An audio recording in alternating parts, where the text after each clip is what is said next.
त्रिकोणमितीची 6 गुणोत्तर लक्षात ठेवण्यासाठी सर्वात सोपी आयडिया. पापड भाजला पप्पा, हा बेटा. हा बेटा म्हणा, हो बेटा म्हणा. HHB. काय केलंय? पापड भाजला पप्पा, हो बेटा. एका खाली एक अशा पद्धतीने मांडले. फक्त ही गुणोत्तरे अशी केली. झाली मित्रांनो तुमची 6 गुणोत्तर. याला म्हणायचं साइन, याला म्हणायचं कॉस, याला म्हणायचं टॅन, याला म्हणायचं कोसेक, याला म्हणायचं सेक आणि याला म्हणायचं कॉट. साऱ्या मित्रांना थीटा म्हणजे काय हे कधीच समजलेलं नसणार. पण मित्रांनो थीटा म्हणजे काय? थीटा हे एक नाव आहे. जसं माझं नाव आहे, तुमचं नाव आहे, तसं ह्या संदर्भ कोणाचं ते नाव आहे. याला थीटा म्हणू द्या, नाहीतर अजून काही नाव देऊ द्या, काय अडचण आहे. तुम्ही थीटा जिथं असतो ना समजून घ्यायचं तो संदर्भ कोण आहे, तिथून तुम्ही पाहताय. बस एवढाच काय त्याचा अर्थ आहे. आलं लक्षात? तर संदर्भ कोणाला नाव आहे थीटा. थीटा म्हणजे जो कोण संदर्भ कोण आहे जिथून तुम्ही पाहताय. या थीटामुळे आपल्याला लंब कोणता आणि पाया कोणता छेद H हे जे गुणोत्तर आहे, हे जे गुणोत्तर आहे मित्रांनो, ह्या गुणोत्तराला एक नाव आहे. आता नाव कोणतंही असू शकतं की नाही, पण त्याला नाव असं दिलंय ना की त्या नावाला सगळे घाबरताय. अरे ते याचं नाव आहे, P/Hचं नाव आहे. ते काय नाव आहे माहिती का? P/H ला नाव दिलं आहे साइन. नमस्कार मित्रांनो, जय हिंद. मित्रांनो खूप दिवसांच्या प्रतीक्षेनंतर आपल्या चॅनलवर पहिल्यांदा मी घेऊन आलोय तुमच्यासाठी खास, ते म्हणजे ट्रायगोनोमेट्री. तुम्ही म्हणाल हे काय? याला मराठीमध्ये त्रिकोणमिती म्हणतात. त्रिकोणमिती. त्रिकोणमिती इंग्लिशमध्ये ट्रायगोनोमेट्री. खूप साऱ्या मित्रांचे आजपर्यंत मला प्रश्न होते, सर आपल्या चॅनलवर त्रिकोणमिती कधी शिकवणार तुम्ही? ते घ्या, कारण तुम्ही खूप छान आणि सोप्या पद्धतीने समजावून देता. भूमितीतला सर्वात अवघड टॉपिक खूप साऱ्या मित्रांना हा ट्रायगोनोमेट्रीचा वाटतो, म्हणजेच त्रिकोणमितीचा वाटतो. कारण याच्यामध्ये काय असतं, साइन कॉस टॅन थीटा हे जिथं येतं ना तिथं प्रत्येक वेळी खूप सारे मित्र कन्फ्यूज असतात. त्यांना समजतच नाही नेमकं काय करायचं असतं. तर मित्रांनो आजच्या ह्या व्हिडिओतून मी तुम्हाला गॅरंटी देतो की इतक्या सोप्या आणि सरळ पद्धतीने मी तुम्हाला समजावून सांगणार आहे ही त्रिकोणमिती, की ज्यामुळे तुम्ही पुन्हा आयुष्यभर त्रिकोणमिती म्हणजेच ट्रायगोनोमेट्री म्हणजे साइन कॉस थीटा कधीही विसरणार नाही. तर त्रिकोणमिती संबंधीचा आजचा पहिला भाग तुमच्यासाठी घेऊन आलोय मित्रांनो. वेळ तर अजिबात वाया घालवणारच नाही, पण त्याही अगोदर मित्रांनो तुम्ही जर अजून चॅनल सबस्क्राईब केला नसेल किंवा चॅनलवर तुम्ही जर पहिल्यांदा आला असाल तर आपल्या चॅनलला लगेच सबस्क्राईब करून टाकायचं. कारण आपल्या चॅनलवर गणित एकदम सोप्या पद्धतीने समजावून दिलं जातं. त्रिकोणमितीमध्ये सुद्धा गणितच आहे मित्रांनो. तो भूमितीचा भाग आहे पण त्यात सुद्धा गणितच आहे. आणि गणित भूमिती एकाच नाण्याच्या दोन बाजू मित्रांनो. तर चला वेळ अजिबात वाया घालवणार नाही, सुरू करूया आजचा व्हिडिओ अत्यंत महत्त्वाचा ट्रायगोनोमेट्रीचा.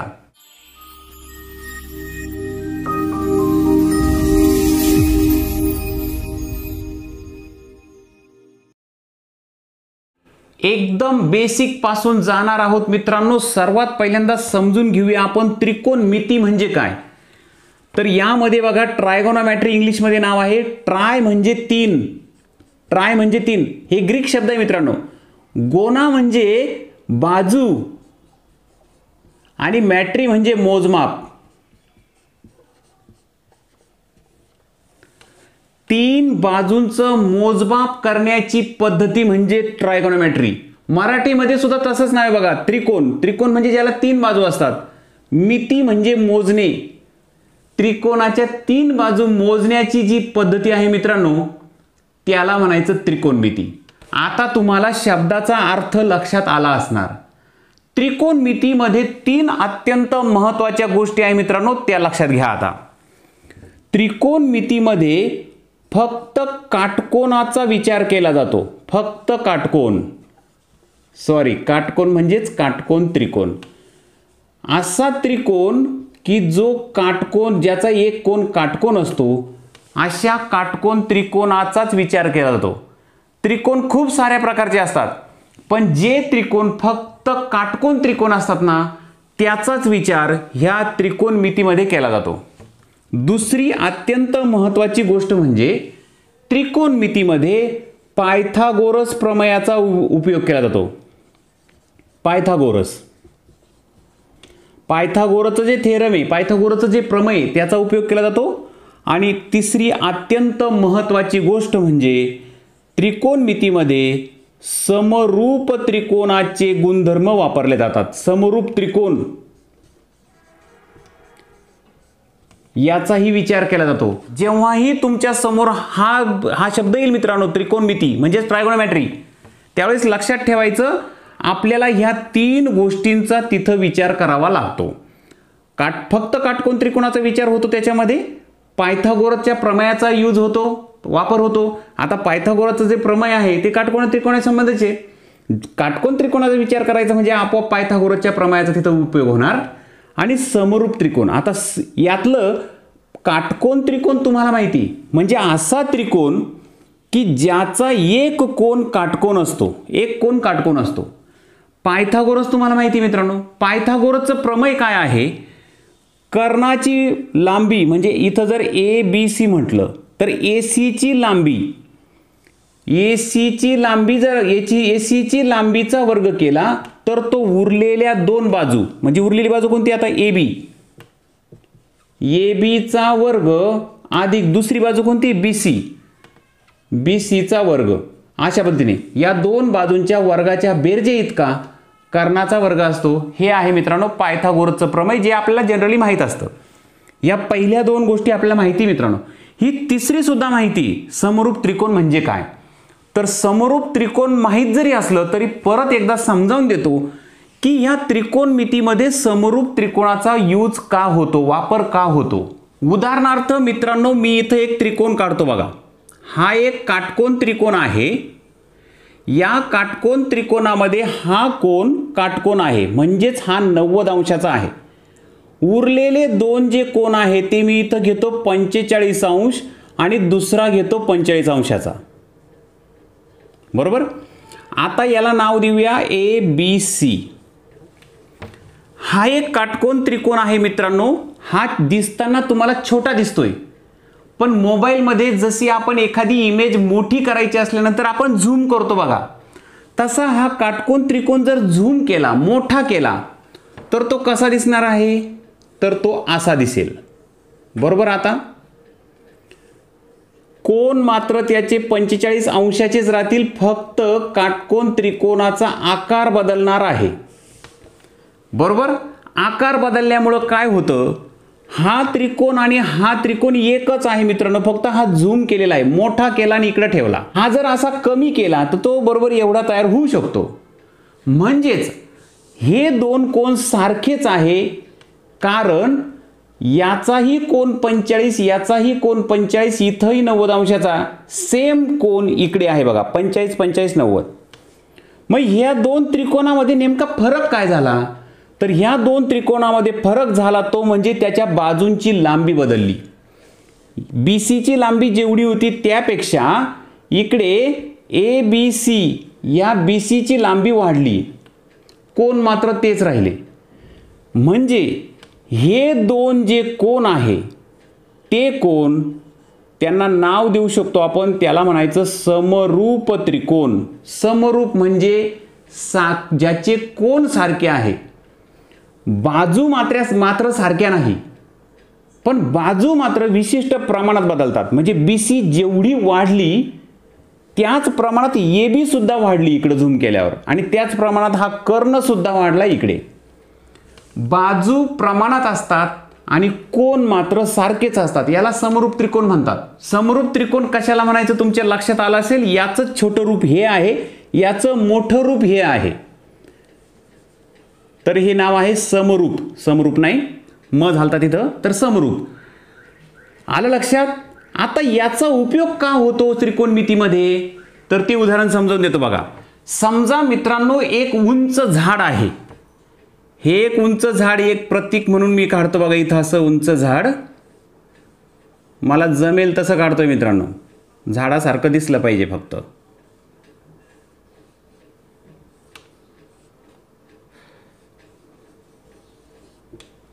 हे एक उंच झाड आहे मित्रांनो. आता ह्या झाडाची उंची मोजायची आहे. ह्या झाडाची उंची, या झाडाची प्रत्यक्ष उंची मोजमाप पट्टीचा वापर करून मोजायची नाहीये, त्रिकोणमितीचा वापर करून मोजायची. तर ती कशी मोजता येते? याचा हा जो बिंदू आहे, या बिंदूपासून इथपर्यंत एक सरळ लंब टाकला, हा लंब टाकला. त्यानंतर ह्या झाडाची सावली, समजा ह्या बाजूला जर सूर्य असेल, ह्या बाजूला जर सूर्य असेल तर ह्या झाडाची सावली इथपर्यंत पडते असं समजा. आणि मग हा झाला बेस, ज्याला आपण पाया म्हणतो. तर इथं काटकोन होणार मित्रांनो, बरोबर. आता ह्या झाडाच्या ह्या वरच्या टोकापासून इथपर्यंत आपण जर अशी सरळ रेषा काढली तर याला आपण कर्ण म्हणतो. याला नाव देऊया PQR. एक छोटासा डायग्राम तयार केलाय बघा मी इथं. त्रिकोणाकृती आकृती आहे ही झाडाची उंची, PQ ही आहे झाडाची उंची, QR हे आहे त्या सावलीची लांबी. सूर्य त्या बाजूने उगवला ना, मग ह्या इथून अशी सावली पडेल, तर QR ही आहे झाडाची सावली, सावलीची लांबी. आणि हा आहे कर्ण. आता हा जो त्रिकोण आहे मित्रांनो, ह्या सेम त्रिकोणासारखाच त्रिकोण आपल्याला तयार करायचा आहे छोटा, ज्याला आपण समरूप त्रिकोण म्हणतो, याचं छोटं रूप. तर ते कसं करता येईल? तर इथं ह्या बिंदूवर एक अशी काठी रोवली आपण छोटीशी, जिचं माप आपण सहज मोजू शकतो, अशी एक काठी रोवली. या काठीची सुद्धा सावली पडेल मित्रांनो, ती अशा पद्धतीने पडेल इथपर्यंत. आणि हा झाला कर्ण. येतंय लक्षात आता? हा त्रिकोण आणि हा त्रिकोण सेम असणार, कारण सूर्य त्या बाजूला आहे. सूर्यामुळे हा छोटा त्रिकोण तयार होईल, हा मोठा होईल, पण कोन मात्र त्याचे सारखेच राहतील. हा 90 डिग्री 90 अंशाचाच राहील. हा कोन आणि हा कोन सुद्धा सारखाच राहील, याचा आणि याचा सारखाच राहील. आलं लक्षात आता? हा मोठा त्रिकोण झाला, हा छोटा त्रिकोण झाला. हे दोन्ही त्रिकोण त्याचे कोन सारखे आहे म्हणून समरूप झाले. या दोघांना समरूप त्रिकोण म्हणतात. आता इथं महत्त्वाचं काय आहे मित्रांनो, ही जी काठी आहे याला नाव देऊ आपण ABC. AB लांबीची जी काठी आहे तिचं आपण उंची मोजू शकतो. CB नावाची जी सावली पडली तिची सुद्धा लांबी मोजू शकतो, बरोबर का नाही? इथं फक्त झाडाची उंची आपल्याला जर काढायची असली तर झाडाची सावली सुद्धा आपण मोजू शकतो प्रत्यक्ष. झाडाची उंची मात्र आपल्याला मोजता येणार नाही, कारण झाड खूप उंच आहे असं समजूया. आता आपल्याला झाडाची उंची काढायची आहे, तर समरूप त्रिकोणाचा उपयोग करून त्रिकोणमितीमध्ये झाडाची उंची कशी काढतात ते सांगतो बघा. हे दोन समरूप त्रिकोण आहे ना, तर समरूप त्रिकोणाच्या बाजू प्रमाणात असतात, म्हणजे त्यांची गुणोत्तर सारखी असतात. इथं PQ घेऊ आपण बघा. PQ ही जर उंची घेतली तर ह्या उंचीच्या गुणोत्तर ह्या सावलीशी केलं, RQशी केलं, तर हे सेम गुणोत्तर याचंही असणार. काठीची उंची छेद काठीची सावली. लक्षात घ्या पुन्हा एकदा. झाडाची उंची छेद झाडाची सावली केलं आपण, हे गुणोत्तर तयार केलं एक. हे गुणोत्तर आणि ही काठीची उंची, झाडाची उंची तशी काठीची उंची, झाडाची सावली तशी काठीची सावली. मग झाडाची उंची छेद काठीची झाडाची सावली, ही काठीची उंची छेद काठीची सावली, हे जे दोन्ही गुणोत्तर असतात हे दोन्ही गुणोत्तर प्रमाणात असतात, म्हणून ते आपण असे लिहू शकतो. कारण काय? कारण हे समरूप त्रिकोण आहे. समरूप त्रिकोणाचा गुणधर्म आहे तो. समरूप त्रिकोणाच्या बाजू प्रमाणात असतात. आता हे जे आपण गुणोत्तर काढलंय हे गुणोत्तराचा आपण जर विचार केला तर हा आर क्यू जो आहे, हा आर क्यू आपल्या इकडं गुणाकारात नेता येईल. मांडणी कशी होईल बघा, पी क्यू बरोबर ए बी छेद सी बी गुणिले पी क्यू होईल. बरोबर मित्रांनो, आता लक्षात आलंय तुमच्या. पी क्यू काय आहे, झाडाची उंची. झाडाची उंची काढायची असेल तर काठीची उंची छेद काठीची सावली गुणिले पी क्यू म्हणजे झाडाची सावली, याच्या किमती त्यामध्ये टाकल्या की तुम्हाला पी क्यू म्हणजे झाडाची उंची मिळून जाणार आहे. हे आहे मित्रांनो समरूप त्रिकोणामुळे झाडाची उंची काढण्यासाठीची आयडिया. येत आहे लक्षात. आता इथं ए बी तुम्हाला काठीची उंची माहीत असते का, घेऊ शकता तुम्ही. सी बी काठीची सावली सुद्धा मोजू शकता. पी क्यू झाडाची सावली सुद्धा मोजू शकता. त्या तीनही किमती इथं टाकल्या आणि त्यावर क्रिया केली की तुम्हाला पी क्यू मिळेल. पी क्यू म्हणजे झाडाची उंची. येत आहे लक्षात. आता ह्या कारणामुळे त्रिकोणमितीमध्ये तुम्हाला समरूप त्रिकोणाचा सुद्धा उपयोग करायचा आहे. समरूप त्रिकोणाच्या गुणधर्मांचा उपयोग करायचा आहे. 3 अत्यंत महत्त्वाच्या गोष्टी मी तुम्हाला सांगितल्या. त्रिकोणमितीमध्ये 3 महत्त्वाच्या गोष्टी आहे. एक, तिथे फक्त काटकोन त्रिकोणाचा विचार होतो, जे तुम्हाला इथं दाखवलंय मी. काटकोन त्रिकोणाचा विचार केला जातो, दुसऱ्या कोणत्याही त्रिकोणाचा उपयोग त्रिकोणमितीत केला जात नाही. दुसरं म्हणजे त्रिकोणमितीमध्ये काटकोन त्रिकोण आला म्हणजेच पायथागोरसचं प्रमेय आलं. पायथागोरसच्या प्रमेयाचा सुद्धा उपयोग केला जातो त्रिकोणमितीमध्ये. कसा होतो ते तुम्हाला पुढे हळूहळू लक्षात येऊनच जाईल. आणि तिसरी महत्त्वाची गोष्ट म्हणजे त्रिकोणमितीमध्ये ट्रायगोनोमेट्रीमध्ये समरूप त्रिकोणाच्या गुणधर्मांचा उपयोग केला जातो.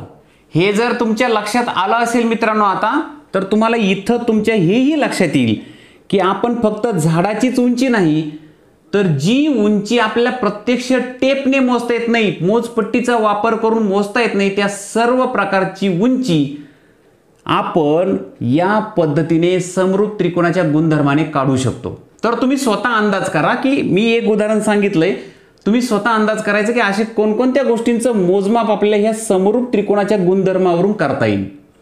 चला आपण थोडंसं पुढे जाऊया. आता महत्त्वाचं लक्षात घ्या मित्रांनो, मी तुम्हाला जेही समजावून देतोय हे सगळं त्रिकोणमितीच्या संबंधाने सर्वात महत्त्वाचं बेसिक आहे. तुम्ही जितकं व्यवस्थितपणे बेसिक समजून घ्याल ना, तितकं तुम्हाला त्रिकोणमिती एकदम सोपी वाटेल. ते sine cos theta tan cosec sec cot हे तर एकदम सोपं वाटून जाईल तुम्हाला. आपण जे बेसिक समजून घेतोय मित्रांनो, त्यामधलं अत्यंत महत्त्वाचं दुसरं बेसिक ते म्हणजे मी इथं एक काटकोन त्रिकोण घेतो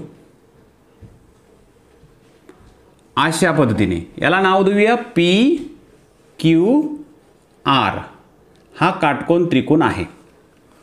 आता हा जो काटकोन त्रिकोण आहे मित्रांनो, ह्या काटकोन त्रिकोणामध्ये 3 महत्त्वाच्या गोष्टी आहेत. ते म्हणजे काय, हा तळाशी जी बाजू असते त्याला आपण पाया म्हणतो. त्याला काय म्हणतो, पाया, किंवा त्याला इंग्लिशमध्ये बेस म्हणतात. बरोबर, किंवा त्याला बी म्हणूया आपण. शॉर्टमध्ये आपण त्याला बी म्हणू शकतो. दुसरी अत्यंत महत्त्वाची गोष्ट म्हणजे ह्या काटकोन त्रिकोणाला उंची आहे बघा. दुसरी महत्त्वाची गोष्ट काय, उंची. तर ती उंची जी आहे ती आहे पी क्यू. बरोबर, उंचीला तुम्ही लंब सुद्धा म्हणू शकता, कारण इथं काटकोन झालाय म्हणजे ह्या बेसवर हा लंब आहे. बरोबर, त्याला इंग्लिशमध्ये परपेंडिक्युलर म्हणतात, म्हणून आपण त्याला पी नाव देऊ. हे नावं खूप महत्त्वाचे, लक्षात ठेवा मित्रांनो. काटकोन त्रिकोणात तिसरी अत्यंत महत्त्वाची गोष्ट आहे ती म्हणजे कर्ण, ज्याला इंग्लिशमध्ये हायपोटेनस म्हणतात, म्हणून आपण त्याला नाव देऊया एच. काटकोन त्रिकोणातल्या हे 3 महत्त्वाच्या गोष्टी लक्षात घ्या मित्रांनो. बेस बी म्हणूया आपण त्याला, जो पाया असतो. उंची किंवा लंब त्याला परपेंडिक्युलर पी नाव देऊया, आणि कर्ण त्याला एच नाव देऊ आपण. तर ह्या 3 अत्यंत महत्त्वाच्या गोष्टी. ह्या काटकोन त्रिकोणामध्ये तुम्हाला पाया सांगता येतो. पाया आहे क्यू आर. लक्षात घ्या, पाया काय आहे, क्यू आर. उंची कोणती आहे, तर उंची आहे पी क्यू, आणि कर्ण जो आहे तो पी आर आहे. कर्ण काय आहे, पी आर. हे झालं एक महत्त्वाचं. दुसरी अत्यंत महत्त्वाची गोष्ट म्हणजे ते आता तुमच्या लॉजिकवर अवलंबून आहे मित्रांनो. हा जो त्रिकोण आहे ना तो मी असा फिरवणार आहे, असा फिरवणार आहे. हा आर वरती जाईल, त्याच्या खाली क्यू येईल आणि इकडे साईडला पी येईल, असा मी त्याचा टर्न करतो बघा. याला थोडंसं वळवतो मी. आता हा त्रिकोण होणार आहे असा. येतंय लक्षात मित्रांनो. इथं जाईल आर, इथं क्यू आणि इथं पी. लक्षात आलं. मी हा त्रिकोण असा फिरवला, असा फिरवला गोल, तर ही पी जी बाजू आहे ती खाली येणार. बरोबर. पी जो शिरोबिंदू तो खाली येईल आणि आर जो इथं खाली होता तो आता वरती गेला. कसा फिरवला हे जर तुमच्या लक्षात आलं असेल ना, तर चला आता पुन्हा एकदा पाहूया आपण. आता पुन्हा एकदा मला सांगा, पाया म्हणजे ज्याला आपण बेस म्हणतो त्याला बी नाव देऊ. सांगा पाया कोणता मग आता. त्रिकोण तर तोच आहे, फक्त फिरवल्यामुळे पाया कोणता झाला, पी क्यू झाला. आता पाया पी क्यू झाला. इथं लक्षात घ्या मित्रांनो, फार महत्त्वाचं आहे. इथं पाया क्यू आर होता, इथं मात्र पाया पी क्यू झाला. उंची सांगा मला. उंची म्हणजे ज्याला आपण लंब म्हणतो, लंब म्हणजेच परपेंडिक्युलर, त्याला पी नाव देऊ. लंब झाला आता आर क्यू. लंब काय झाला, आर क्यू. इथं लंब पी क्यू होता, आर क्यू किंवा क्यू आर म्हणा. इथं क्यू आर पाया होता. ह्या स्थितीमध्ये तो इथं लंब झाला, फक्त त्रिकोण फिरवला तरी तो लंब झाला. त्याला परपेंडिक्युलर म्हणूया पी. आता कर्ण सांगा मला. कर्ण, तर कर्ण मात्र बदलला नाही, कर्ण तोच आहे पी आर. कर्ण जो आहे त्याला एच म्हणूया आपण, तर तो पी आर जसाच्या तसा आहे. काय चेंज झाला बघा. मी काटकोन त्रिकोण फिरवल्यामुळे पाया आणि उंचीमध्ये आदला बदल झाली आणि कर्ण मात्र तोच राहिला, फिक्स राहिला, फिक्स. कर्ण इथंही पी आर होता, इथंही पी आर आहे. आता मला सांगा, हा काटकोन त्रिकोण जर मी अजून एकदा फिरवला तर कर्ण बदलेल का, नाही बदलणार. कर्ण जो आहे तोच राहणार. बरोबर. हाच त्रिकोण जर मी अजून एकदा जर फिरवला ना मित्रांनो, तर तो असा होईल बघा. इथं असणार आहे आर. आर इथे उंचीला होता तो इकडे येईल आर, इथं पी आणि वरती जाईल क्यू. आता इथं पाया जो आहे तो आहे आर पी, कर्ण सुद्धा आर पी, कारण हा काटकोन त्रिकोण आहे. काटकोन त्रिकोणामध्ये काटकोनासमोरची जी बाजू असते तो कर्ण असतो. बरोबर, ज्याला आपण हायपोटेनस म्हणतो. कर्ण आणि पाया सेम झाला मित्रांनो. इथं उंची कळत नाही. आता उंचीसाठी तुम्हाला इथं असा लंब टाकावा लागेल, कारण उंची कधी समजते, जेव्हा आपल्याला पायावर जेव्हा आपण लंब टाकतो ना तेव्हा आपल्याला उंची समजते. तर लक्षात घ्या मित्रांनो, इथं गडबड होते. त्रिकोण तोच आहे, थोडासा फिरवला तरी सुद्धा पाया उंची याच्यात आदला बदल होते. एकच गोष्ट बदलत नाही, ती म्हणजे कर्ण. कर्ण जो आहे तो फिक्स राहतो.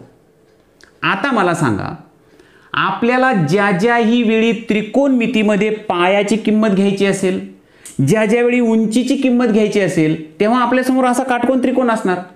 मग पाया कोणता आणि उंची कोणती हे ठरवायचं कसं, कारण पाया आणि उंची तर त्रिकोण फिरवला तरीच बदलते. मग पाया आणि उंची ठरवायचा कसा. इथं कोणती अडचण होणार आहे हे तुमच्या लक्षात येतंय का. इथं अडचण होणार आहे ती म्हणजे हा त्रिकोण हाच आहे, फक्त फिरवलेला आहे. एकदा टर्न केला तरी सुद्धा अगोदरचा पाया आणि उंची जी होती ती नंतर पाया आणि उंची चेंज होऊन गेली, बदलून गेली. मग अशा वेळी आपल्याला त्रिकोणमितीमध्ये जेव्हा जेव्हा पाया आणि उंची याचं गुणोत्तर मांडायचं आहे, त्यावेळेस आपल्याला नेमका पाया कोणता घ्यायचा आणि उंची कोणती घ्यायची हे कसं समजणार, कसं ठरवायचं पाया कोणता आणि उंची कोणती. तर ते कसं ठरवायचं ना, हे तिसरं महत्त्वाचं बेसिक आता आपण समजून घेणार आहोत. तुम्हाला मी त्रिकोणमिती संबंधित 3 बेसिक सांगितले मित्रांनो. 1, त्रिकोणमितीमध्ये काटकोन त्रिकोणाचा वापर केला जातो, पायथागोरसचा वापर केला जातो आणि समरूप त्रिकोणाच्या गुणधर्मांचा वापर केला जातो. हे महत्त्वाचं बेसिक समजावून दिलं. दुसरं महत्त्वाचं म्हणजे काटकोन त्रिकोणाची स्थिती बदलली, तुम्ही त्याला फिरवलं तर पाया आणि उंचीमध्ये बदल होऊन जातो.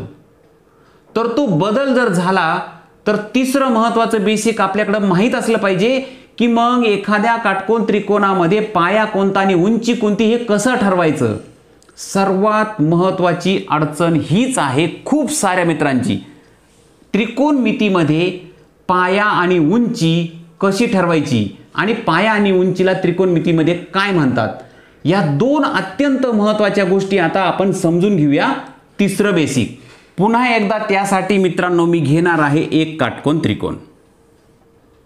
हा एक काटकोन त्रिकोण मी घेणार आहे. याला नाव पुन्हा मी देतो ए, बी आणि सी. हा काटकोन त्रिकोण आहे. आता ह्या काटकोन त्रिकोणामध्ये बी सी हा पाया दिसतोय आपल्याला.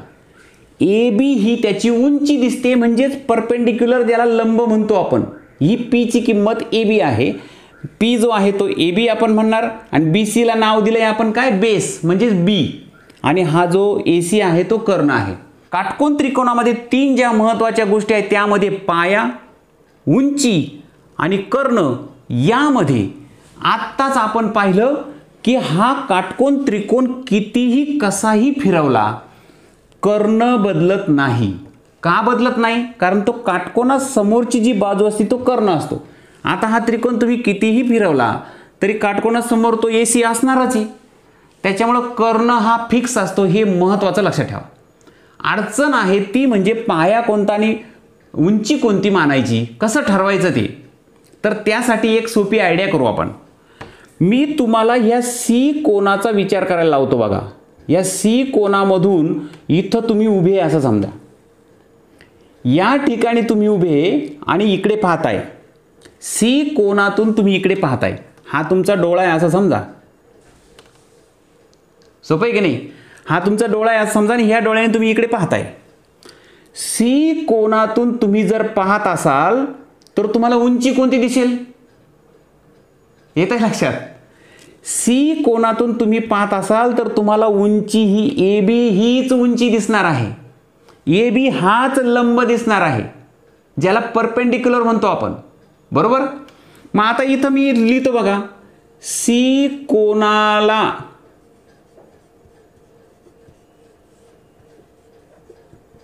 संदर्भ मानले तर, सी कोनाला संदर्भ मानले तर, संदर्भ म्हणजे हा एक कोन फिक्स केला आणि आपण इथून विचार करतोय ह्या काटकोन त्रिकोणाचा. तर इथून तुम्ही पाहताय, सी कोनातून तुम्ही पाहताय म्हणजे सी हा कोन संदर्भ मानला तर, संदर्भ कोन म्हणतात त्याला, रेफरन्स अँगल म्हणतात त्याला. रेफरन्स अँगल म्हणजे संदर्भ कोन जर आपण सी मानला, संदर्भ कोन सी मानला म्हणजे काय, की सी कोनातून आपण पाहतोय या बाजूला. तर आता सांगा लंब कोणता? आता तुम्ही पटकन सांगणार. लंब म्हणजेच पी. पी असणार आहे ए बी. आलं लक्षात? आता मात्र तुम्ही फिक्स सांगणार की हाच लंब, हाच परपेंडिक्युलर. आता नाही बदल होऊ शकत. आता मी तुम्हाला अगोदर एक कंडिशन दिली की सी कोनातून पहा बरं, मग मला सांगा लंब कोणता. बरोबर? आणि तुम्हाला जर विचारलं आता सांगा पाया कोणता, मग पाया म्हणजे ज्याला आपण बेस म्हणतो, त्याला बी नाव देणार आहे मी. तर सी कोनाला जर संदर्भ मानलं, सी हा कोन जर संदर्भ मानून जर विचार केला तर पाया बी सी हाच असणार. येत आहे लक्षात? आता याच्यात चेंज होऊ शकत नाही मित्रांनो. ही आकृती दिली आणि मी तुम्हाला सांगितलं सी कोनातून पहा आणि मला सांगा लंब कोणता आणि पाया कोणता. आता नाही चेंज होऊ शकत. बरोबर? येत आहे लक्षात? ही झाली एक कंडिशन. पण आता मी थोडीशी कंडिशन चेंज करतो. आता मी तुम्हाला सांगणार आहे ए कोनातून पाहायचं आहे तुम्हाला. ए कोनातून. बरोबर? ए कोनातून पाहायचं आहे म्हणजे इथं तुम्हाला लॉजिक लावायचं आहे, तर्क लावायचा आहे, अंदाज घ्यायचा आहे. पण इथं सोपं सांगतो बघा. हा त्रिकोण असा फिरवायचा आहे म्हणजे तुम्ही ह्या बाजूने पाहताय असा त्याचा अर्थ होतो. बरोबर? तर इथं पुन्हा एकदा लक्षात घ्या मित्रांनो, इथं जेव्हा सी कोनातून तुम्ही पाहत होता त्यावेळेस एक गोष्ट तुमच्या लक्षात आली की तुम्ही ज्या कोनातून पाहतात ना त्या कोनाच्या समोरची जी बाजू असते ती असते लंब. आली बघा ए बी.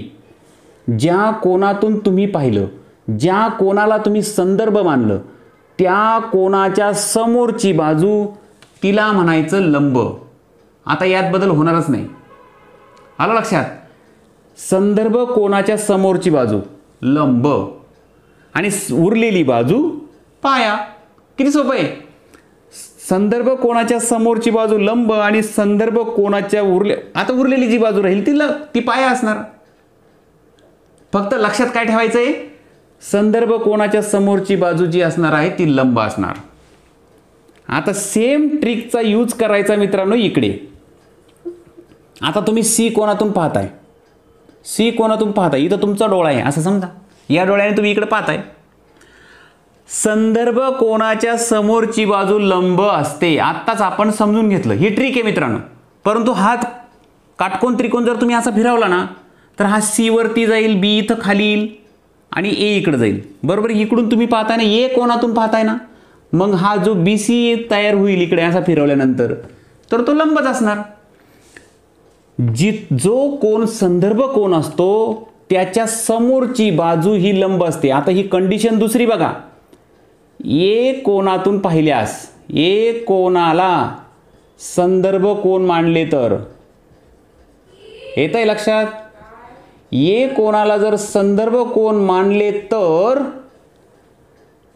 पाया जो असणार आहे मित्रांनो, सॉरी पाया नाही, लंब जो असणार आहे मित्रांनो परपेंडिक्युलर, तो असणार आहे संदर्भ कोनाच्या समोरची बाजू BC. इथं लक्षात घ्या, लंब इथं AB आला होता, इथं लंब BC झाला. आणि पाया जो असणार आहे ज्याला आपण B म्हणणार आहोत बेस, तर उरलेली बाजू म्हणजे बेस.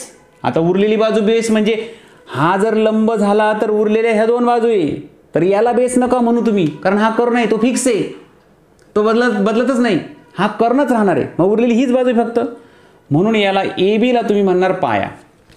दोन गोष्टी तुमच्या लक्षात आल्या मित्रांनो. काय, एक विशिष्ट कोन जर तुम्ही संदर्भ कोन मांडला तर मग मात्र तुम्ही पाया आणि लंब सांगू शकता, त्याच्यात बदल होणार नाही. सी कोन संदर्भ मांडला तर पाया आणि लंब वेगळा राहील, ए कोन संदर्भ मांडला तर पाया आणि लंब वेगळा राहील. येतंय लक्षात तुम्हाला.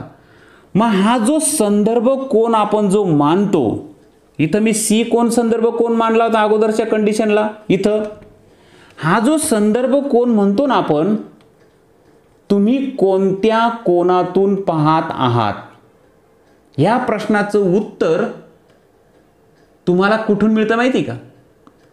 तुम्ही ज्या कोनातून पाहत आहात ना त्या कोनाला एक नाव आहे, त्याचं नाव आहे हे चिन्ह बघा, असं चिन्ह आहे आणि ह्या चिन्हाला म्हणतात थीटा. खूप साऱ्या मित्रांना थीटा म्हणजे काय हे कधीच समजलेलं नसणार. पण मित्रांनो थीटा म्हणजे काय, थीटा हे एक नाव आहे, जसं माझं नाव आहे तुमचं नाव आहे तसं ह्या संदर्भ कोनाचं ते नाव आहे. याला थीटा म्हणू द्या नाहीतर अजून काही नाव देऊ द्या, काय अडचण आहे. तुम्ही थीटा जिथं असतो ना समजून घ्यायचं तो संदर्भ कोन आहे, तिथून तुम्ही पाहताय, बस एवढाच काय त्याचा अर्थ आहे. आलं लक्षात. तर संदर्भ कोनाला नाव आहे थीटा. थीटा म्हणजे जो कोन संदर्भ कोन आहे जिथून तुम्ही पाहताय, ह्या थीटामुळे आपल्याला लंब कोणता आणि पाया कोणता समजतं. त्याच्यासाठी मी एक उदाहरण घेतो आणि पुन्हा एकदा समजून देतो. प्रत्यक्ष उदाहरण घेऊन जर आपण प्रॅक्टिस केली तर ते तुमच्या चांगलं लक्षात राहील. हे लक्षात आलं असेल तर आता उदाहरण समजून घेऊया. आता आपण मित्रांनो जो थीटा नाव पाहिलं ना, त्या थीटामुळे काय फायदा होतो ना ते तुमच्या लक्षात येईल. पुन्हा एकदा मी काटकोन त्रिकोण घेतला PQR, हा काटकोन आहे बरोबर. इथं हे उदाहरण म्हणून तुम्हाला जर इथं दिलं हासा कोन दिला आणि इथं असं दिलं आणि तुम्हाला विचारलं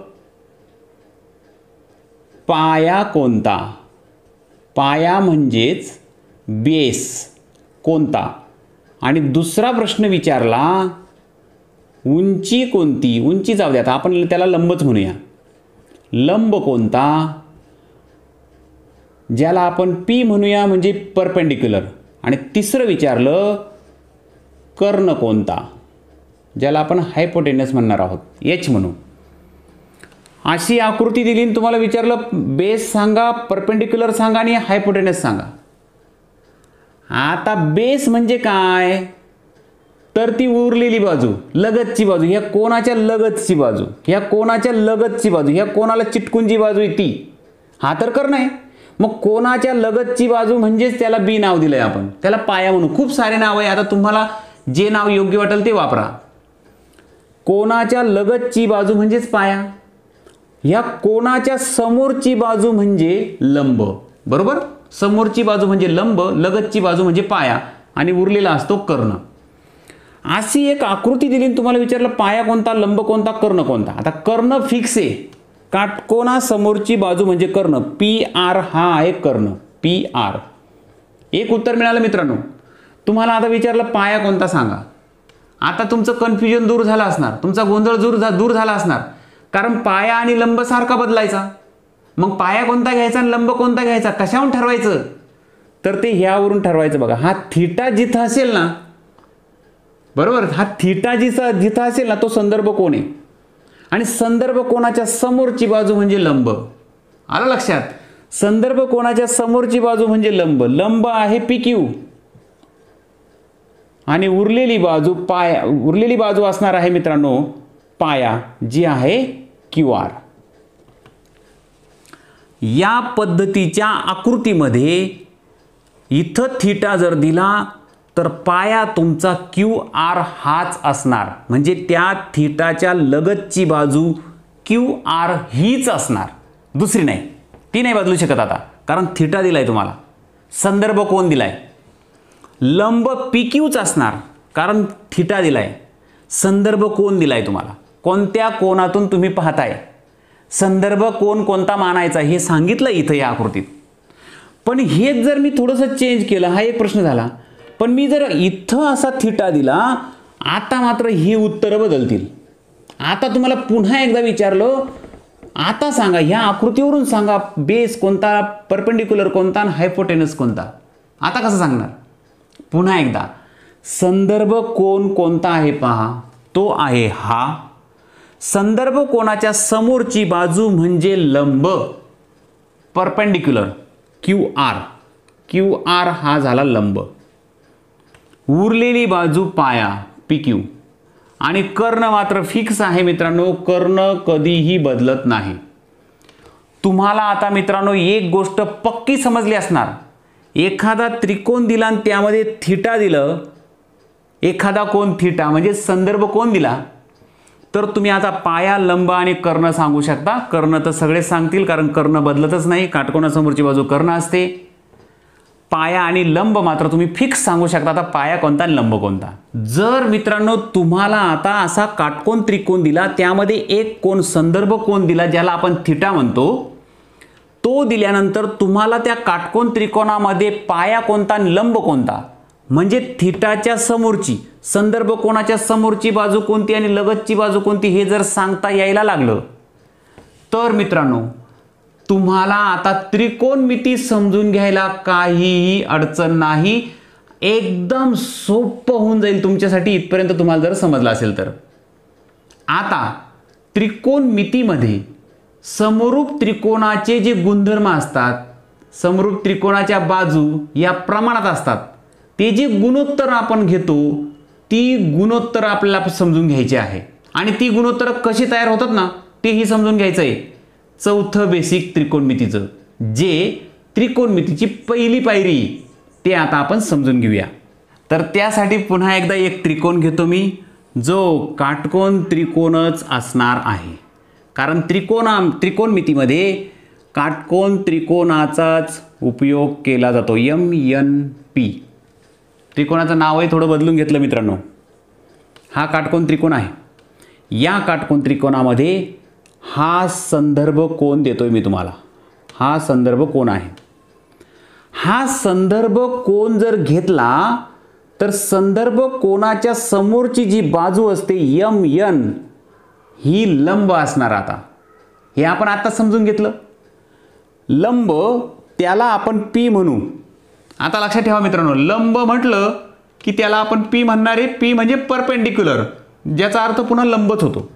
त्यातलं पहिलं अक्षर घेऊ P. MN हा झाला लंब, त्याला P म्हटलं आपण. NP हा बेस झाला, बरोबर. का हा लंबन हा बेसच का, कारण संदर्भ कोन आपल्याला माहिती आहे, संदर्भ कोनावरून आपण ते ठरवतोय. संदर्भ कोनाच्या समोरची बाजू लंब असते, संदर्भ कोनाच्या लगतची बाजू बेस असते, पाया असते, बरोबर. आणि एम पी हा झाला हायपोटेनस म्हणजेच कर्ण. काटकोन त्रिकोणामध्ये पी नावाची एक बाजू कळली आपल्याला, बी नावाची एक बाजू आहे आणि एच नावाची एक बाजू आहे. त्या तीनही बाजूंना नावं आहेत, पण त्याला आपण एच म्हटलो म्हणजे कर्ण, बी म्हणजे बेस, पी म्हणजे परपेंडिक्युलर म्हणजेच लंब. म्हणजे आपल्याला तीन गोष्टी इथं कळल्या बघा, पी, बी आणि एच. ह्या तीन प्रकारच्या बाजू काटकोन त्रिकोणाला असतात. आता त्रिकोणमितीमध्ये गुणोत्तर असतात सर्व. आता मित्रांनो, ह्या जर तीन बाजू असतील, त्रिकोणमितीमध्ये दोन बाजूंची गुणोत्तर घेतली जातात. कोणत्याही दोन बाजूंची गुणोत्तराचा विचार केला जातो. मग ही बाजू आणि ही बाजू ह्या दोघांचं गुणोत्तर आपण कसं मांडू शकतो? पी छेद बी म्हणजेच लंब छेद पाया असं गुणोत्तर मांडू शकतो की नाही. नंतर कर्ण छेद पाया, कर्ण छेद लंब, पाया छेद लंब असे गुणोत्तर आपण तयार करू शकतो. आता तर बाजूंची गुणोत्तर कोणकोणती तयार होतील ना ते पहिल्यांदा पाहूया. पहिलं गुणोत्तर जे तयार होईल, आता हे तीनच बाजू आहे, त्या तीन बाजूंची गुणोत्तर आपल्याला तयार करायची. ती कशी तयार होतील? पहिलं गुणोत्तर आपण घेणार आहोत ते म्हणजे लंब छेद कर्ण, बरोबर का नाही. लंब छेद कर्ण, लंबाचं कर्णाशी असलेलं गुणोत्तर ज्याला आपण पी छेद एच म्हणूया. लंब आणि कर्ण, लंब म्हणजे पी, कर्ण म्हणजे एच, हे गुणोत्तर तयार होईल मित्रांनो. दुसरं गुणोत्तर जे तयार होईल ते काय होईल मित्रांनो? आता पाया छेद कर्ण करू. पाया छेद कर्ण असंही एक गुणोत्तर आपण मांडू शकतो ह्या दोन बाजूंचं. तर ते पाया छेद कर्ण म्हणजेच बी छेद एच होईल. तिसरं कोणतं तयार होईल? तिसरं तर आपण लंब छेद पाया करू. लंब छेद पाया. आता इथं लक्षात घ्या मित्रांनो, लंब म्हणजे लगतची बाजू. आता हा जर संदर्भ कोन आहे, हा जर थिटा आहे, तर लंब हा असणार म्हणजे याच्या समोरची बाजू. याला समोरची बाजू म्हणतात, याला लगतची बाजू म्हणतात, ज्याला मी लंब आणि पाया म्हणतोय. येतंय लक्षात? तर मी तिसरं गुणोत्तर तयार केलं, लंब छेद पाया. लंब छेद पाया, लंबाला पी म्हणतो आपण, पायाला बी म्हणतो. हे तीन गुणोत्तर तयार होतील. अजून कोणते गुणोत्तर तयार होतील मित्रांनो? तर अजून गुणोत्तर तयार होणार आहे ते म्हणजे इथं लिहितोय बघा मी, चौथं गुणोत्तर याच्या उलट. लंब छेद कर्ण आहे, तर कर्ण छेद लंब हे सुद्धा गुणोत्तर तयार होईल ना. कर्ण छेद लंब, बरोबर. आणि ज्याला आपण एच छेद पी म्हणू शकतो, एच छेद पी. पाचवं गुणोत्तर तयार होईल मित्रांनो ते म्हणजे पाया छेद कर्ण आहे ना, तर कर्ण छेद पाया सुद्धा तयार करू शकतो आपण. कर्ण छेद पाया असंही एक गुणोत्तर आपण तयार करू शकतो. हे गुणोत्तर आपण स्वतः तयार करतोय मित्रांनो आणि खूप महत्त्वाचं बेसिक आहे. त्यामुळे पहिल्यांदा गुणोत्तर कोणकोणती तयार होतील ना ते समजून घेऊ. जसं तुम्हाला 4, 0, 3 हे 3 अंक दिले आणि यापासून कोणकोणत्या संख्या तयार होतील सांगा. मग तुम्ही काय करणार? 403 तयार होईल, 304 तयार होईल, 340 तयार होईल, 430 तयार होईल, बरोबर की नाही. अशा संख्या तयार करतील. या तीन गोष्टी तुम्हाला दिले, 3 अंक दिले, यापासून संख्या तयार करा. तसे इथं 3 बाजू आहे तुम्हाला माहिती, तर यापासून कोणकोणती गुणोत्तर तयार होतील हे लॉजिक आहे ना. मग इथं पाया छेद कर्ण हे गुणोत्तर झालं, याच्या उलट करू, कर्ण छेद पाया. मग कर्ण छेद पाया म्हणजे एच छेद बी, बरोबर. आणि 6वं गुणोत्तर तयार होईल मित्रांनो, लंब छेद पाया आहे तर पाया छेद लंब, पाया छेद लंब हे गुणोत्तर तयार होईल. पायाला आपण बी म्हणतो, लंबाला म्हणतो पी. म्हणजे हे 3 तर होतीलच, पण याच्या उलट केल्यानंतर आणखीन 3 तयार होतील. आलं लक्षात मित्रांनो? अशी 6 गुणोत्तर तयार होतील. ह्या 6 गुणोत्तरा व्यतिरिक्त अजून एखादं गुणोत्तर तयार होऊ शकतं का? करा बरं विचार. अजून एखाद्या बाजूचं, कोणत्याही 2 बाजूंचं गुणोत्तर राहिलं कधी शिल्लक करायचं? तर एकही राहिलं नाही मित्रांनो. 3 बाजू असतील तर अशी गुणोत्तर फक्त 6 तयार होऊ शकतात. आलं लक्षात? ही जी 6 गुणोत्तर बनली ना मित्रांनो, ही 6 गुणोत्तर बघा इथं लंब छेद कर्ण, लंबछेद करणं म्हणजे समोरची कोणासमोरची बाजू छेद करणं असा त्याचा अर्थ आहे. किंवा त्याला शॉर्टमध्ये तुम्ही पी छेद एच म्हणू शकता, परपेंडिक्युलर छेद हायपोटेनस. तर तुम्ही पी छेद एच हे जे गुणोत्तर आहे, हे जे गुणोत्तर आहे मित्रांनो, ह्या गुणोत्तराला एक नाव आहे. आता नाव कोणतंही असू शकतं की नाही, पण त्याला नाव असं दिलंय ना की त्या नावालाच सगळे घाबरताय. अरे ते याचं नाव आहे, पी छेद एचचं नाव आहे. ते काय नाव आहे माहिती का? पी छेद एचला नाव दिलं आहे साइन. बस. आता ते साइन काही वेगळं नाही. साइन म्हटल्यानंतर डोक्यात फक्त आपल्या काय आलं पाहिजे? पी छेद एच, लंबछेद करणं. बस. साइन म्हटलं की लंबछेद करणं, एवढीच एक गोष्ट तुमच्या डोक्यात आली पाहिजे. ते साइन आणि कॉस आणि थिटा आणि त्याला घाबरायची काही गरज नाही. ते नाव आहे फक्त ह्या लंबछेद करणाचं. लंबछेद करणं हे जे गुणोत्तर आहे याचं नाव आहे ते साइन. आता हे एकाचं नाव झालं लंबछेद करणाला, म्हणजे पी छेद एचला नाव आहे साइन. आता ह्या 6 गुणोत्तरांना 6 नाव आहे. त्यातलं एक पाहिलं आपण. बी छेद एच म्हणजे पाया छेद करणं हे जे गुणोत्तर असतं ना, ह्या गुणोत्तराला काय नाव आहे? याला नाव आहे मित्रांनो कोसाइन. हा साइन, हा कोसाइन. हा कोसाइन आहे, पण त्याला आपण शॉर्टमध्ये कॉस म्हणतो. आलं लक्षात? लंबछेद पाया हे जे गुणोत्तर तयार झालं ना, याला टॅन्जेंट म्हणतात. काय म्हणतात? टॅन्जेंट. आता ते नाव उच्चारायला अवघड आहे म्हणून घाबरायची काय गरज आहे? परदेशातल्या लोकांची नाव आपल्याला पटकन उच्चारता येतात का? नाही ना. तसंच आहे टॅन्जेंट. ही ग्रीक नावं असल्यामुळे मित्रांनो ती थोडीशी वेगळी वाटतात आपल्याला, पण टॅन्जेंट म्हणजे फार काही वेगळी गोष्ट नाही आहे. टॅन म्हणजे त्याला शॉर्टमध्ये टॅन म्हणतात, TN टॅन. टॅन म्हणजे काय? तर टॅन म्हणजे एक गुणोत्तर आहे आणि ते गुणोत्तर आहे लंबछेद पाया. झालं. टॅन म्हणजे लंबछेद पाया. एवढाच काय तो त्याचा अर्थ आहे. आणि शॉर्टमध्ये लक्षात ठेवायचं PB. टॅन म्हणजे PB. तिसरं आहे मित्र, चौथं गुणोत्तर आहे. याला जे नाव आहे मित्रांनो ते याच्या उलट आहे बघा. लंबछेद कर्ण आहे ना, तर हा कर्णछेद लंब आहे. तर याला म्हणतात मित्रांनो कोसेक. काय म्हणतात? कोसेक म्हणजे कोसेकंट. त्याचं खरं नाव कोसेकंट आहे, पण शॉर्टमध्ये त्याला कोसेक म्हणतात. हे जे गुणोत्तर आहे कर्णछेद पाया, याला सेक म्हणतात. सेकंट. याचं नाव आहे सेक. आणि हे पायाछेद लंब जे आहे त्याचं नाव आहे मित्रांनो, हा टॅन आहे ना, तर हा टॅन्जेंट, तर हा कोटॅन्जेंट. कोटॅन्जेंट मधला को आणि टी घेतला, त्याला नाव दिलंय कॉट. आता sine cos tan cosec sec cot 6 गुणोत्तर आहे. 6 गुणोत्तरांची ती नावं आहेत. 6 नावं ध्यानात ठेवायची तुम्हाला. फक्त असं समजायचं हे परदेशातले मित्र आहेत, त्या मित्रांची ही नावं आहे. हा मित्र म्हणजे लंबछेद करणं, हा मित्र म्हणजे पायाछेद करणं, हा मित्र, ह्या मित्राचं जे नाव आहे त्या नावावरून लंबछेद पाया. नाही लक्षात राहणार? याची एक सोपी आयडिया देऊ तुम्हाला. हे जे 6 गुणोत्तर आहे मित्रांनो, हे 6ची 6 गुणोत्तर लक्षात ठेवणं खूप गरजेचं आहे. आणि ज्यानेही ही 6ची 6 गुणोत्तर लक्षात ठेवली ना, त्याच्यासाठी ट्रायगोनोमेट्री म्हणजेच त्रिकोणमिती हा भूमितीमधला सर्वात सोपा चॅप्टर आहे, जो खूप साऱ्या जणांना अत्यंत अवघड वाटतो. ही 6 गुणोत्तरं फक्त तुम्हाला लक्षात ठेवायची. तुम्ही म्हणाल सर हे कसे लक्षात ठेवायची, हे तर सगळा गोंधळ होऊन जाईल. तर त्यासाठी एक आयडिया देऊ का तुम्हाला? मी देतो. चला, अशी आयडिया देतो ना की 6ची 6 गुणोत्तरं तुम्ही 1 सेकंदात तयार करू शकता. चला आयडिया समजून घेऊ आता. त्रिकोणमितीची 6 गुणोत्तरं लक्षात ठेवण्यासाठी सर्वात सोपी आयडिया. पापड भाजला पप्पा, हा बेटा.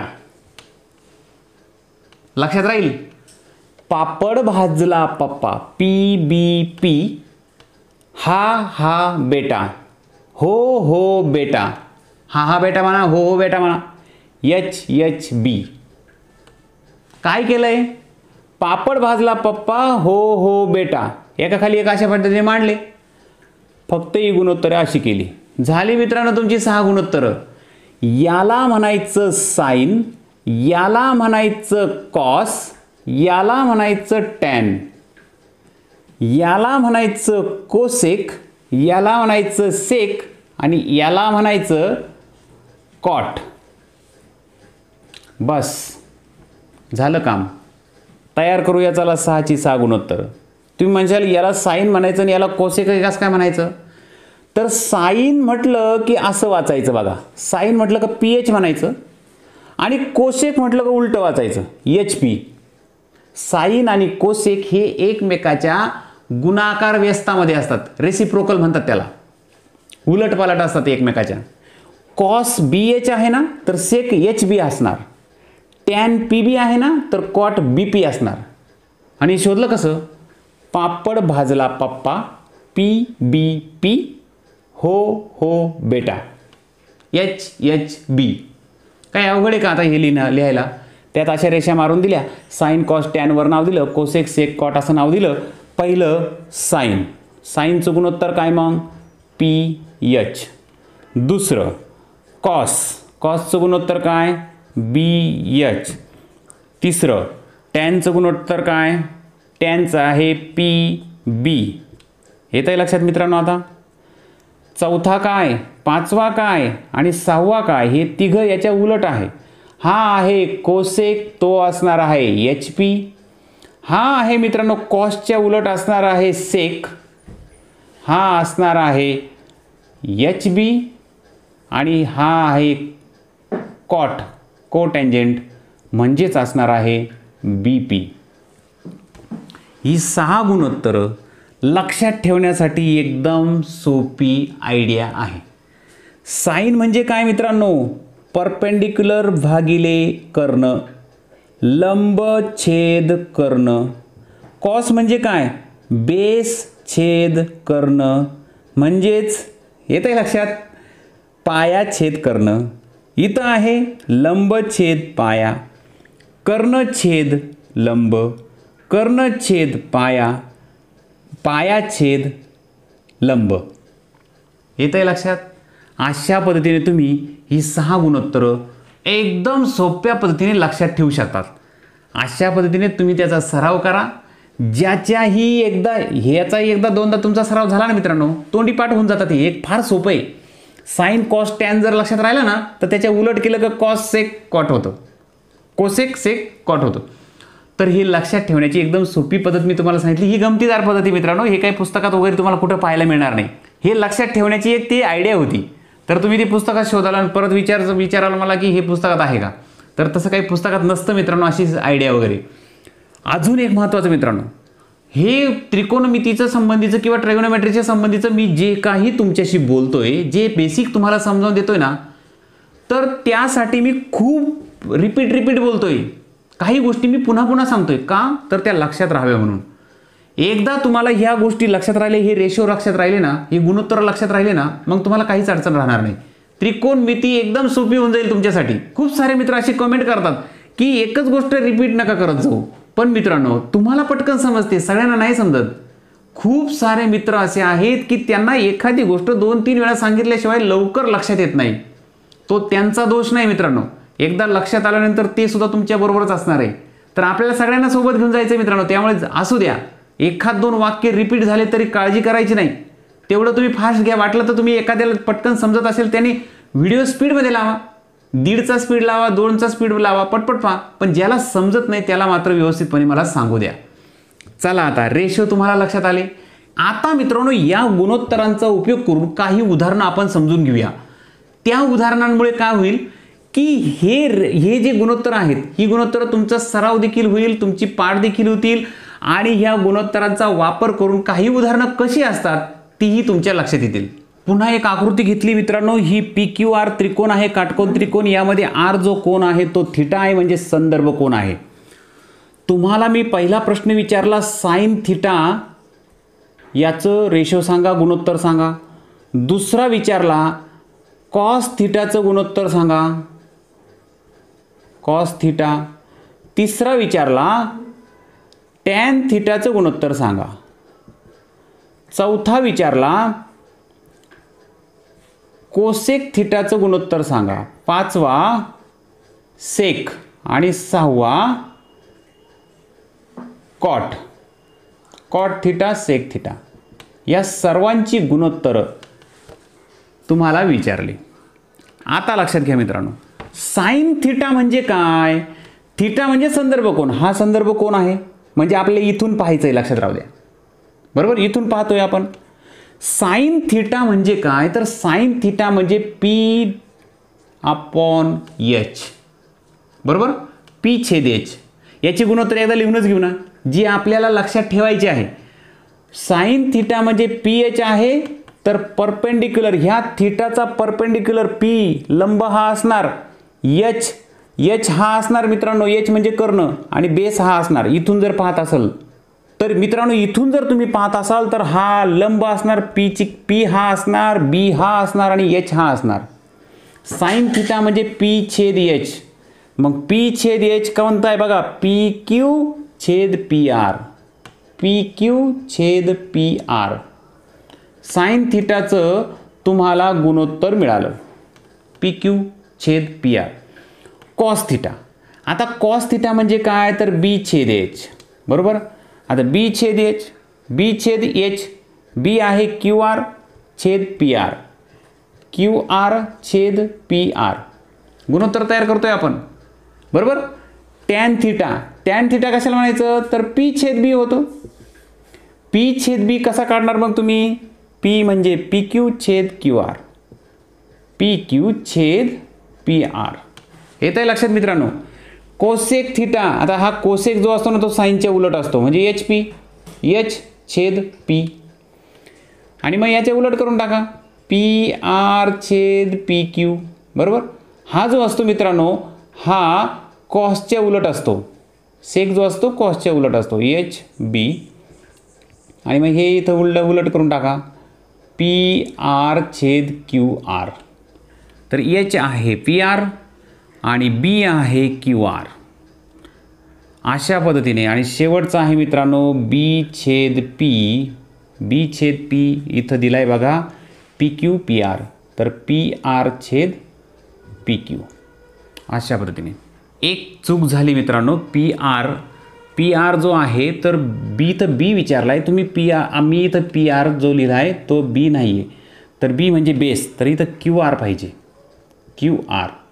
आणि म्हणून इथं B जो असणार तो QR असणार. अशा पद्धतीने. आता मित्रांनो ह्याच आकृतीमध्ये थिटा जर हा दिला तर हे गुणोत्तर सगळी चेंज होऊन जातील पुन्हा. बरोबर, इथं साइन PH, साइन थिटा जर विचारलं तर तो PH असतो. हे फक्त आपल्या लक्षात ठेवण्यासाठी मित्रांनो, हे फक्त लक्षात ठेवण्यासाठी, इथं लिहायची गरज नाही. हे लक्षात यावं म्हणून तुमच्या समोर लिहिलंय मी. साइन थिटाचं जे गुणोत्तर आहे ते PQ/PR असं आहे. हे लक्षात यावं म्हणून मध्ये लिहिलं होतं मी. आणि ते लक्षात ठेवण्यासाठीचं कोणती आयडिया मी सांगितली तुम्हाला आत्ताच. तर अशा पद्धतीने थिटा चेंज झाला की तुमचा P चेंज होणार, B चेंज होणार, H मात्र जो असणार तोच राहील. H कधीही चेंज होत नाही, म्हणजे हा जो कर्ण आहे तो बदलत नाही. लंब आणि पाया मात्र बदलेल. इथं हा थिटा असताना लंब हा होता, पाया हा होता. हा थिटा असताना लंब हा असणार आणि पाया हा असणार. तर अशा पद्धतीने हे गुणोत्तर तुम्ही काढू शकता. अजून एक उदाहरण घेतो मित्रांनो.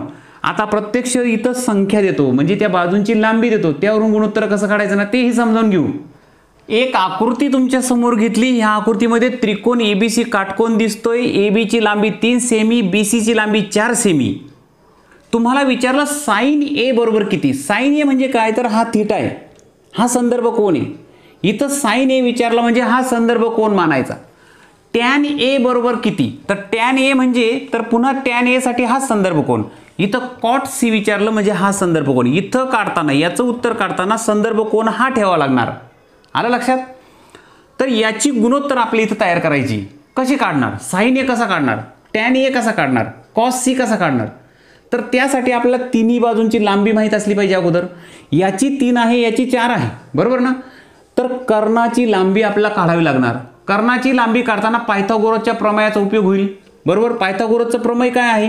AC कर्णाचा वर्ग म्हणजे एसीचा वर्ग बरोबर उरलेल्या दोन बाजू म्हणजे ए बीचा वर्ग अधिक बी सीचा वर्ग बरोबर.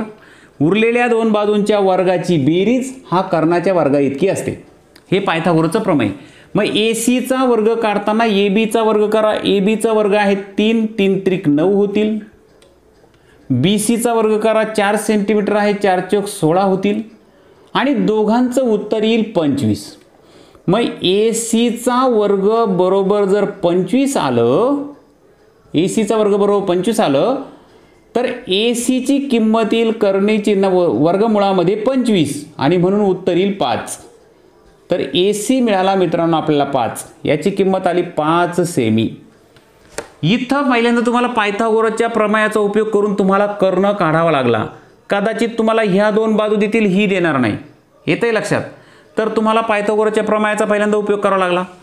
त्यानंतर तुम्ही साइन ए काढणार. साइन ए, साइनची किंमत कशी काढतात मित्रांनो? साइनची किंमत म्हणजे पी एच. लक्षात ठेवा, साइनची किंमत म्हणजे पी छेद एच. ते रेशो नाही का तुम्हाला आत्ताच गुणोत्तर सांगितले ना कशी लक्षात ठेवायची. त्याचा ना सराव करा मित्रांनो, ते सहज लक्षात राहून जातात. 4-5 वेळा जर व्यवस्थितपणे तुम्ही त्याचा लक्ष देऊन अभ्यास केला ना, ती गुणोत्तर लक्षात राहतात.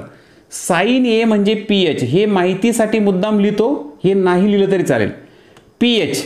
आता लक्षात घ्या, ए कोणता आहे? ए कोण. साइन ए म्हणजे हा कोण बरोबर.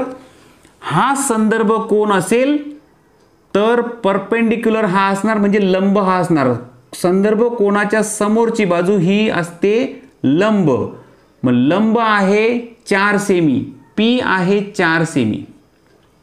आलं लक्षात. कर्ण तर फिक्स आहे, त्याची छेद 5. मग साइन ए मिळाला तुम्हाला 4/5. आता तुम्हाला विचारलं टॅन ए. पुन्हा संदर्भ कोण हाच आहे, ए दिलाय ना, टॅन ए. त्या संदर्भ कोणाचं नाव आहे टॅन. खूप साऱ्या मित्रांची इथंच गडबड होते. टॅन कॉट साइन म्हटलं की ते त्यांना असं वाटतं हे काय आहे. तर हा जो कोन आहे ना, ए नावाचा जो कोन आहे ना, या कोनातून पाहिल्यानंतर जे गुणोत्तर मिळणार आहे ते एक विशिष्ट प्रकारचं गुणोत्तर जे आहे त्या गुणोत्तराला नाव येते टॅन. मग टॅनचं गुणोत्तर कोणतं? तर तुम्हाला माहिती मित्रांनो, बी छेद पी केलं की तुम्हाला टॅनचं गुणोत्तर मिळतं पी छेद बी. हे फक्त तुमच्या लक्षात राहावं म्हणून मी इथं समोर लिहितोय, ते नाही लिहिलं तरी चालेल. मग टॅन ए म्हणजे परपेंडिक्युलर छेद बी ना. मग परपेंडिक्युलर म्हणजेच लंब. तर हा संदर्भ कोण असेल तर हा लंब असणार म्हणजे 4. आणि बेस कोणता? मग उरलेली बाजू बेस असते 4/3 झालं. टॅन ए ची किंमत मिळाली 4/3. आता कॉट सी. इथं थोडं गडबड आहे बघा. इथं कॉट सी, कॉट काढताना संदर्भ कोण सी मानायचा आहे. इथं थिटा वगैरे दिले नाही, इथं डायरेक्ट कोणाची नावच दिली. तर कॉट काढताना संदर्भ कोण सी आहे. इथून पाहायचं आहे. आता संदर्भ कोण जर हा असेल तर कॉट सी काढताना टॅनच्या उलट कॉट असतो म्हणजे बी छेद पी असतो. म्हणून इथून संदर्भ कोण जर असेल तर लक्षात घ्या मित्रांनो, इथून पाहताना लंब हा असणार ए बी. लक्षात घ्या, कॉट सी काढताना तुम्हाला इथून पाहायचं आहे. हा संदर्भ कोण आहे तुम्हाला बेस सांगायचा आहे. मग संदर्भ कोणाच्या इथं पी काढायचा आहे. छेदस्थानी पी ना म्हणजे लंब ना. मग इथून पाहताना लंब ए बी आहे, तो जाईल छेदस्थानी. आणि बेस हा असेल तर हा अशा पद्धतीने. टॅन ए आणि कॉट सी याच्या किमती सारख्याच आल्या. इथंच खूप साऱ्या मित्रांची गडबड होती की हे सगळं काय चाललंय. तर मित्रांनो, मी तुम्हाला सांगितलं संदर्भ कोनावरून लंब आणि पाया कसा काढायचा हे ज्याच्याही लक्षात आलं आणि ती गुणोत्तर जी 6 गुणोत्तर मी तुम्हाला सांगितली ना, ही ज्याच्याही ध्यानात राहिली ना, ध्यानात ठेवणं काही अवघड नाही. त्यासाठी मी ट्रिक सांगितली तुम्हाला. पप्पा पापड भाजला, हो हो बेटा. त्यावरून तुम्हाला 6ची 6 गुणोत्तरं तयार करता येतील 1 सेकंदात. तर मित्रांनो, आजच्या व्हिडिओमध्ये मी तुम्हाला एकदम बेसिक त्रिकोणमितीची जे गुणोत्तर होती ना, ती गुणोत्तर कशी काढायची तिथपर्यंत जे बेसिक होतं ते सगळं समजावून सांगितलं.